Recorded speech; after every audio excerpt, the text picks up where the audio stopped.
Ladies and gentlemen, good morning, good afternoon, good evening. I am your host, Data, and this is my team, The Good Guy.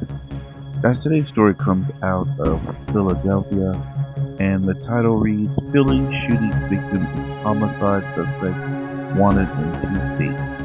Now, before we get into this, if you guys wouldn't mind leaving a like, leaving a comment, subscribe, and let's dive in. 4:30 with a multi-state murder manhunt. Police are searching for a man now in connection with 2 murders after his sentence was vacated in 2021. Police believe that the suspect would go on to kill a man in a wheelchair in Germantown. He's also considered a person of interest in another brutal killing, this one in Florida. Action News reporter Elizabeth Worthington is live at police headquarters with the latest on the case. Elizabeth. Yeah, Brian and Sarah, this is a guy who was already in prison for murder for years. He was let out, and now police want to send him back there. So authorities say that 31-year-old Arkel Garcia could really be anywhere along the East Coast. They're asking for the public's help in locating him, but they do warn he should be considered armed and dangerous. Arkel Garcia was set to spend the rest of his life behind bars after he was found guilty of killing 21-year-old Christopher Massey in 2013 in West Philadelphia. Police say Garcia shot Massey in the chest after trying to steal a pair of Beats headphones. But the case was tainted by the involvement of disgraced Philadelphia police detective Philip Nordo, who was convicted of sexually assaulting multiple suspects and witnesses. Garcia's conviction was tossed out by the district attorney's office in 2021. Massey's family was heartbroken. I mean, we talk about it all the time that the system doesn't work right or it's broken. And things like this really show that it is, because dangerous people that you can prove are dangerous are still just walking around on the street. And I agree with this 100%. Now, the fact that what I believe should have happened was once obviously this was thrown out, it should have been picked up again. He should have remained in custody, and then they try it under someone else. But these are the tragedies, and this is why we say the hand of justice is very slow. And because of this man has gone out and committed other crimes. And you guys are gonna see. I'm just gonna build the case here, and then I will come back and we'll see the subsequent aspects of what happened.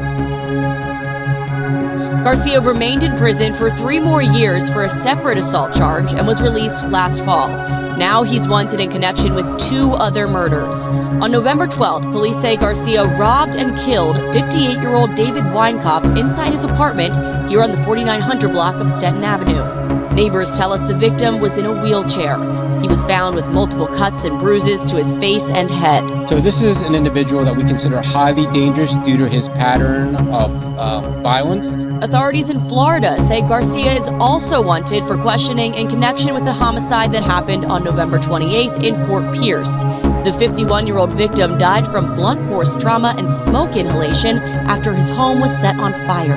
To be adjudicated for 1 homicide and then to commit 2 more homicides within 15 days, this is somebody that needs to be captured quickly.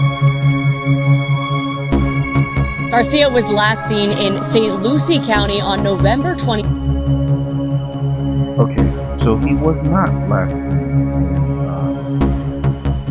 Where he was seen now, when he was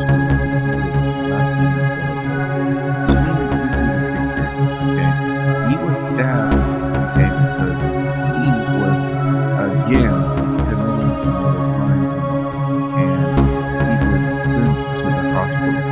Okay, but he self-defense after the victim, he was a 33-year-old man, arrived at a hospital with a gunshot wound in his arm, and he was the one that shot and stabbed Garcia.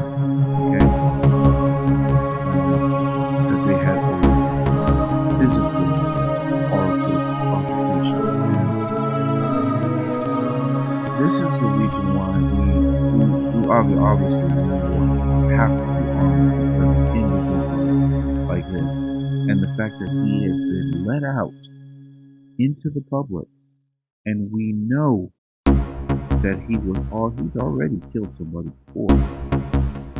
And these are the things that we have to worry about. Now, let me ask you this.